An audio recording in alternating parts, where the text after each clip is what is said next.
You're listening to the Too Much on Her Plate podcast, the go-to podcast for smart, busy women who are ready to make peace with food and to create freedom from overeating.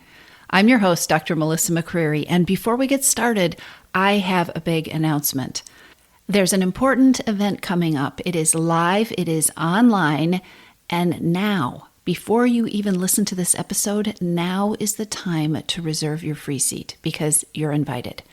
I'm hosting the Freedom from Overeating workshop series for smart, busy women.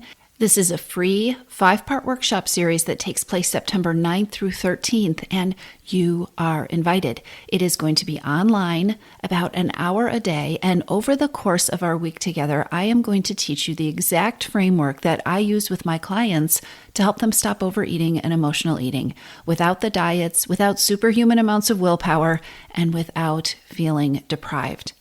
So you can stop secretly wondering whether it is really possible to change your overeating or your emotional eating habits, and you can start taking the right kind of action during the Freedom from Overeating workshop series for smart, busy women. Registration is now open. Just go to toomuchonherplate.com/register to get all the details and to reserve your spot.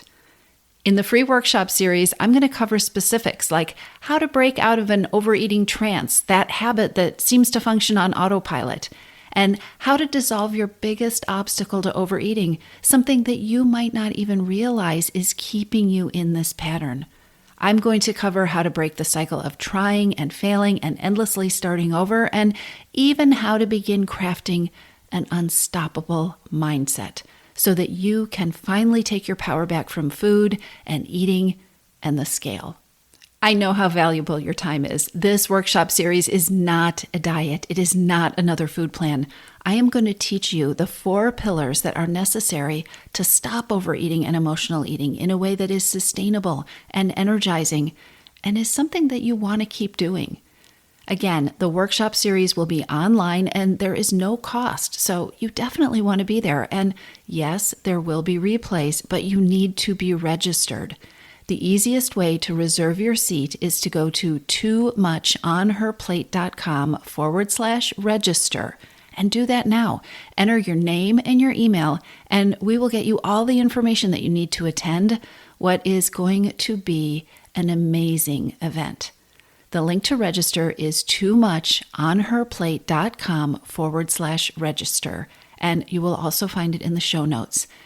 Don't put this off. Hit pause, go register, and then let's dive in to today's episode.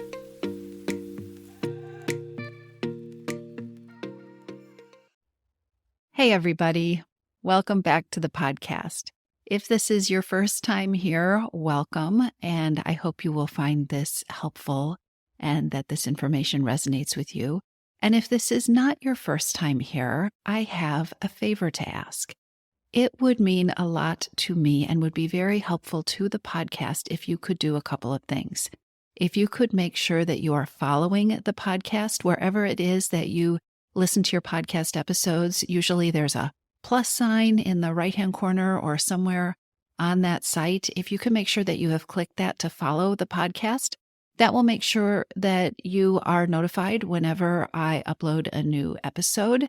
And your following the podcast helps that podcast become more visible to other people so that other women can find this information.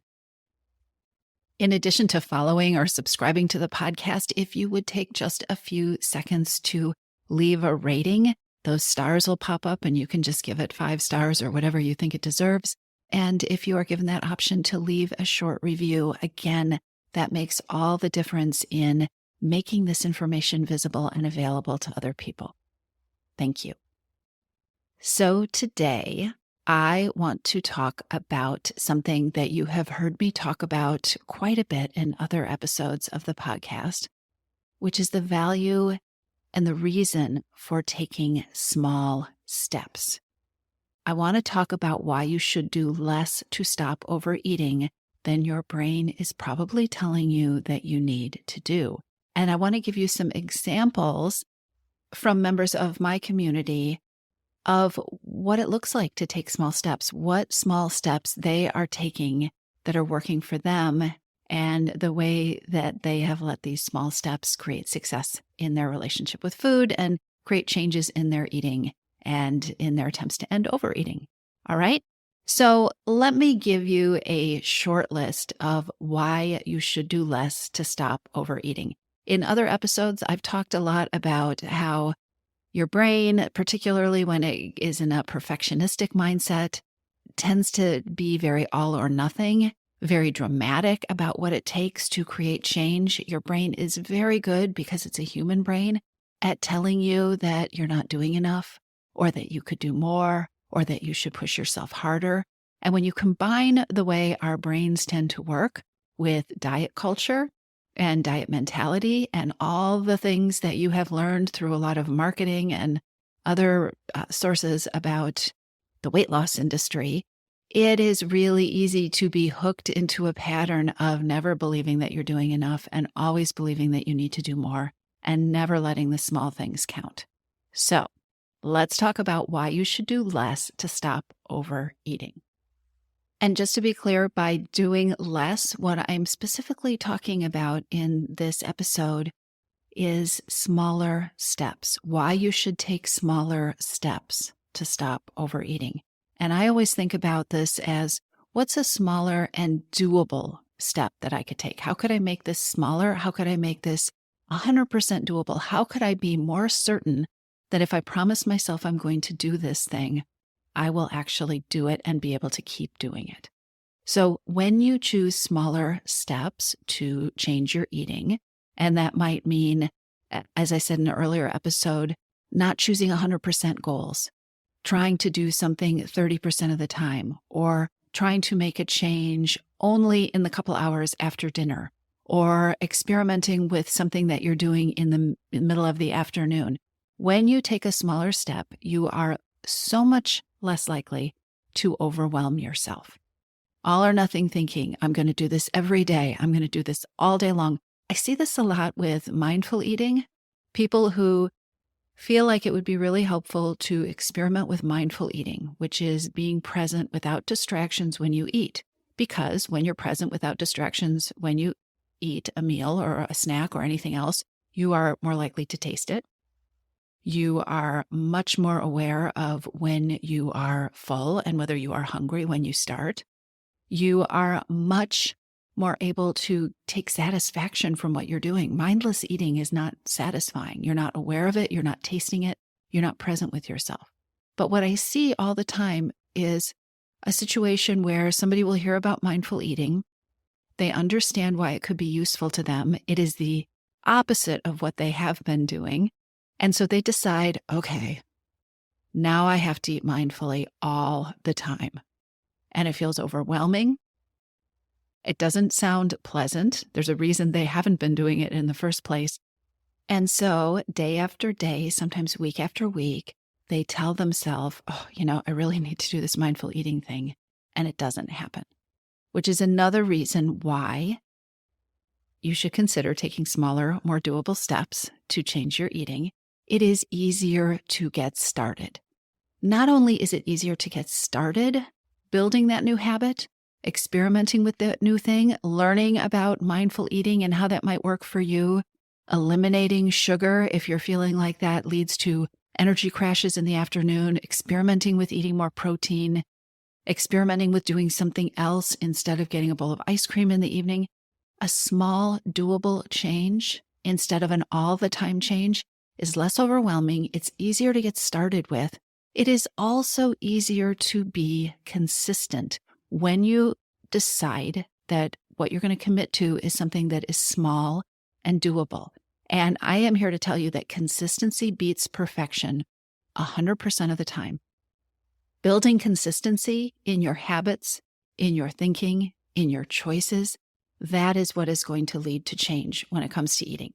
Building consistency, aiming for perfection, and then quitting when you don't get there, which is inevitable, is not going to get you out of that trap. And instead, it's actually going to solidify vicious cycles with overeating and emotional eating. Another reason to choose small, doable steps is that it is easier to restart when you get off track. And you're not perfect. I'm not perfect. As a human being, you will get off track. Life will happen to you. And if you have some big, dramatic, complex plan that you need to start all over again, now you have to work up the motivation to get started. Now you have to wait until it's a good time, or you can get to the grocery store, or it's a full moon, or the kids are back in school. When the next thing to do is simply a small, doable step, you can just take it. There doesn't have to be all the drama about restarting. In fact, it is much easier when you are taking small steps to just think about continuing onward. I'm just going to keep going. That last step didn't go very well. I'm just going to take the next one. The other thing about small steps, or another thing about small doable steps, is that they are easier to take when you don't necessarily want to. It is easier to do the small doable thing. It is easier to keep your promise to yourself when you're low on motivation, or when you're tired, or when you're really busy, or when you're being pulled in 3 million directions. If I have decided that I'm going to take 3 minutes for myself before I go on to the next thing, that's a lot easier to do than if I've decided I am going to meditate for 30 minutes every single day. And neither of those things are natural behaviors for me. They're not something that I am comfortable with. They're not muscles that I have developed.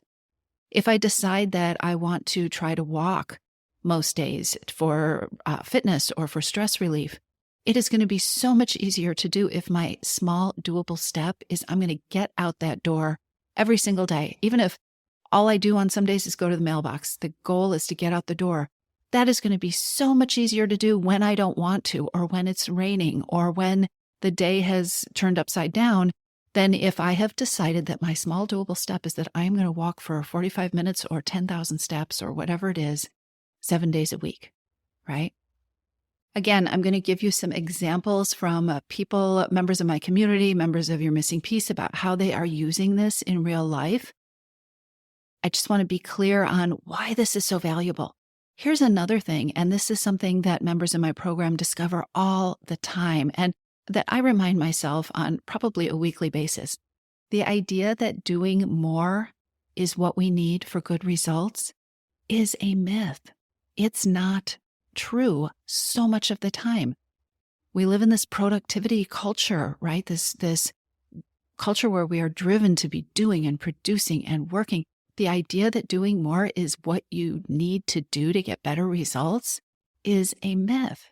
And actually, it leads to the whole cycle of overwhelming yourself with expectations and projects and being too busy, getting overwhelmed, getting exhausted, blowing it. And I'm talking about food here, so let's put ourselves in that place where the idea is, if I'm going to do this, I got to go big or go home, right? I'm going to do more. I'm going to pull out all the stops. I'm going to clean out the pantry. I'm going to be really strict with my eating. I am going to push myself to do all the things on the list of what I have told myself it will take to eat the way I should eat, in air quotes, right? And then I can't sustain it. And so I blow it. And now it's ruined. And now I feel bad because I've blown it. And so now I really blow it, or it doesn't matter. So I might as well just eat all the things I wasn't allowing myself to eat anyway. And now I'm going to have to start over. I'm going to have to start over. It's not about just taking the next small doable step, because at this point, my brain is telling me that if I want to see any results, if I really want to have an impact here, I got to do big things. And so I got to rest up. I got to be ready to dive back in again, because this last go around, it really exhausted me. Small, doable steps that you can be consistent with, that you can build your muscles around, that you can build your habits around, that you can build new ways of thinking around. These things are going to take you much farther. Here's another important thing to know about taking small, doable steps. When you do this, it is so much easier to see what is working and what isn't working, or what isn't working well, or how you could improve it. It's so much easier to do that when you aren't changing everything at once. I have talked to so many women who are so good at throwing themselves into big, dramatic overhauls of their eating, plans that make them miserable. But then when I ask them specific questions about, so what was it like for your energy level to be eating this? Or you said that you didn't eat between these hours of the day. Did that make you more tired? And they don't know. They don't know. These are astute, observant, insightful women. But these food plans and all the stuff they're trying to keep, it's like balancing a bunch of plates in the air. All the stuff they're trying to keep going is so complicated. It's hard to even know what's working and what isn't so that you could refine the plan so that it would really work for you. And before we dive into specific examples, there's just one more thing that I want to share about this idea of committing to small steps and keeping it doable. And this is something, there's a whole specific exercise on this that we do in the very first module of Your Missing Piece. And it is always so fun to bring it with people because when they go through this exercise, what they realize very specifically in their own relationship with food, but what I'm here to tell you about in your relationship with food is that the truth is you don't have to fix 100% of your eating. In almost every situation that I have come across in all the women that I have worked with over all the years, much of your eating is just fine. Much of your eating is working for you. There are times of day or pieces of your eating that don't need to be fixed. And there are places in your day or places in your eating or places before you eat that when you focus your attention on them, when you home in on those places and give those places, make them a small project, make the changes in that area, the changes that you see will reverberate in ways that will amaze you and surprise you. The truth is you don't have to fix 100% of your eating.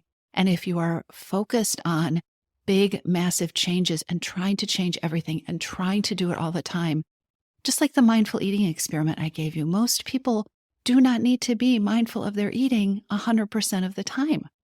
I know that some of you are gasping at that because I feel like there's this perfectionistic idea out there that if you're really successful, that is what you're doing. It isn't true. The way you get to success is you get really strategic, and there are things that will help you with that. You get really strategic about where you can best focus your attention. You get really smart about what are the small steps that will help me. Because I was going to say I don't know about you, but I think I do know about you. I know about me, and I know about the women that I work with.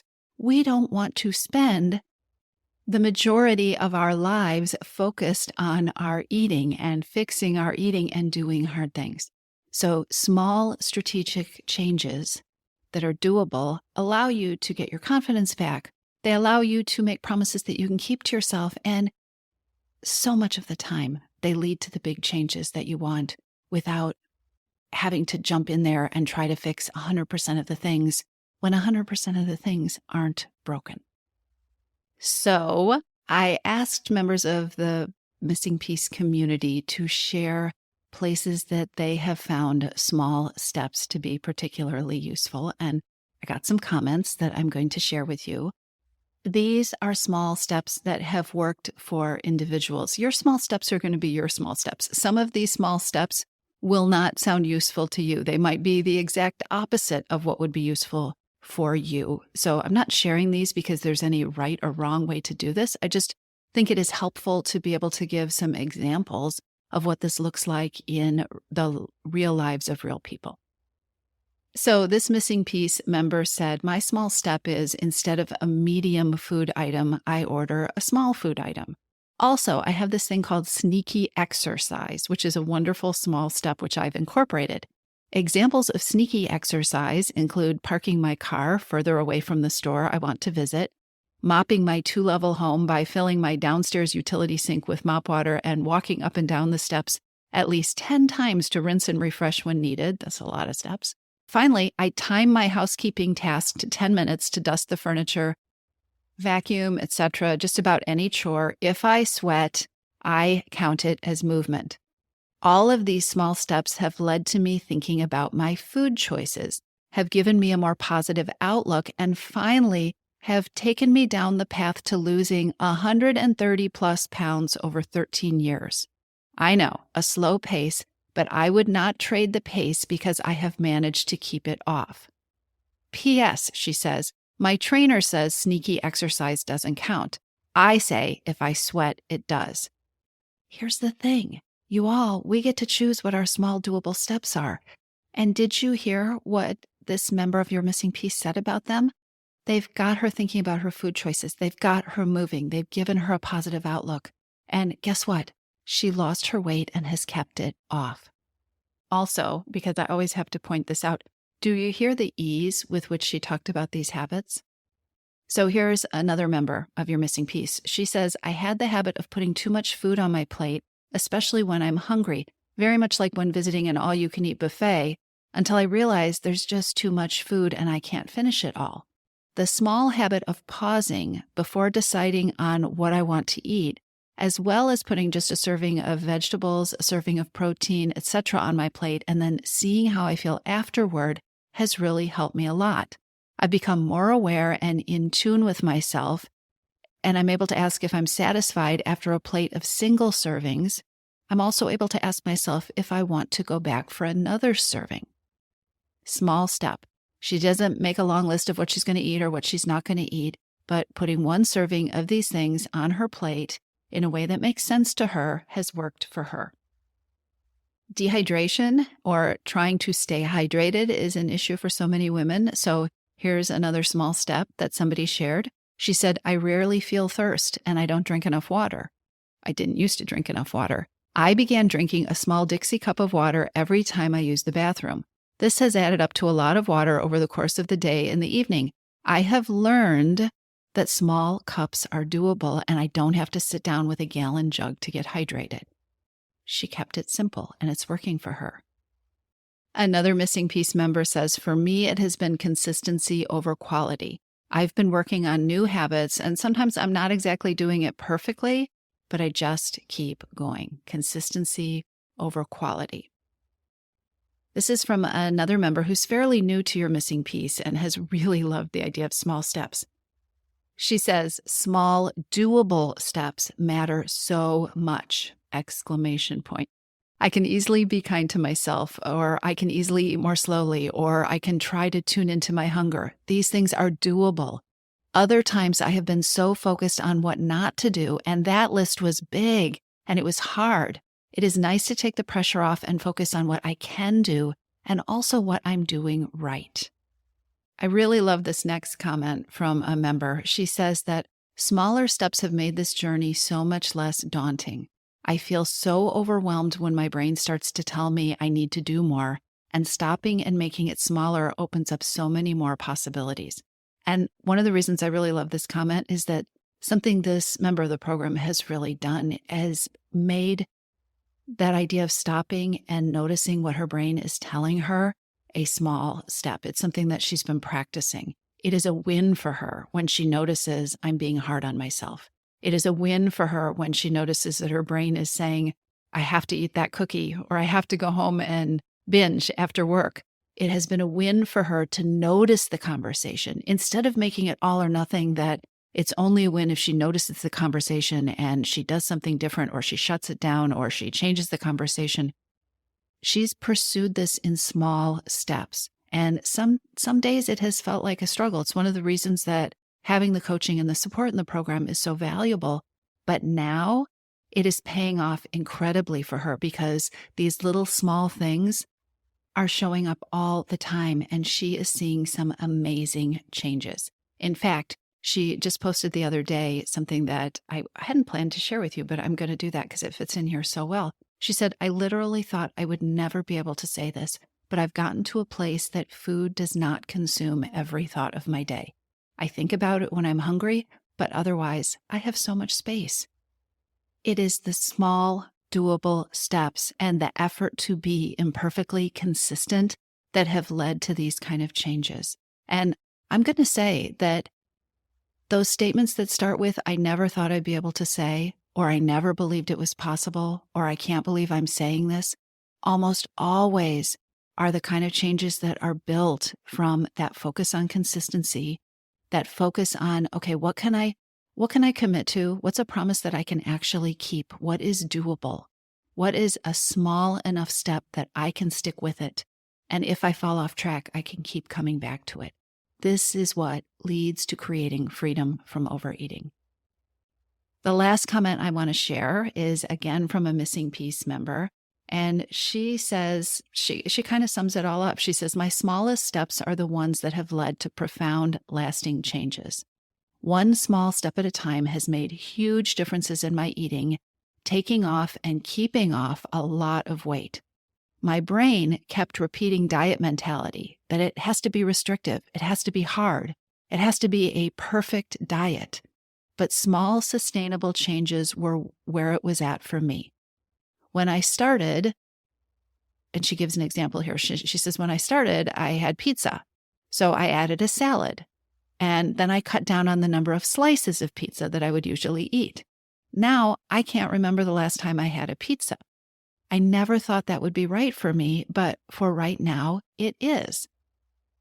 She gives an example for activity. She said, my goal with activity, my simple step was to just be more physically active. A little at a time is good enough. I started with 10 minutes of walking. And my brain really did not like this, as exercise is supposed to be long and hard in order to count. I just kept repeating, every little bit helps. And by the way, there was research to back it up. I love that. So I hope I have convinced you that you can go a long way with small, doable steps.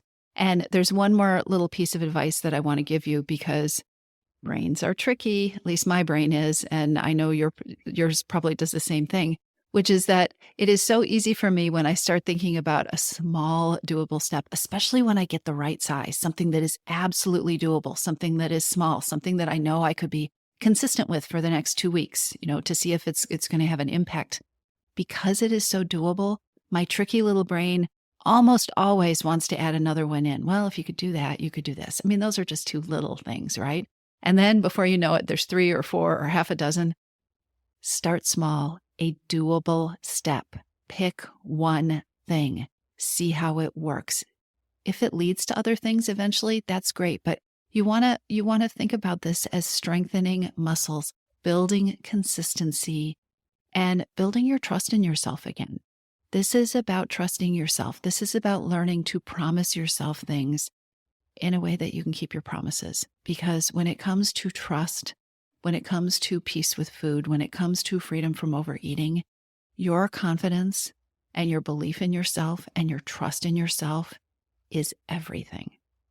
So play with some small steps and let me know what you come up with. I will talk to you soon.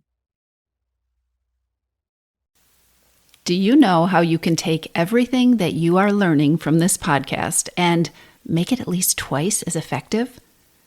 Join me for my upcoming free 5-day Freedom from Overeating workshop series, because live teaching, live Q&A, and daily action on your part is going to take things to a whole new level. And aren't you ready to leave overeating and emotional eating behind? The Freedom from Overeating workshop series for smart, busy women takes place online the week of September 9th, and you really want to be there. Over the course of 5 days, in less than an hour each day, I'm going to be teaching you the 4-step approach to ending overeating. Ending it in a way that no one has ever taught you, in a way that allows you to stop overeating and emotional eating without guilt, without superhuman levels of willpower, and without feeling deprived. Go to toomuchonherplate.com/register to reserve your spot. I'll see you there.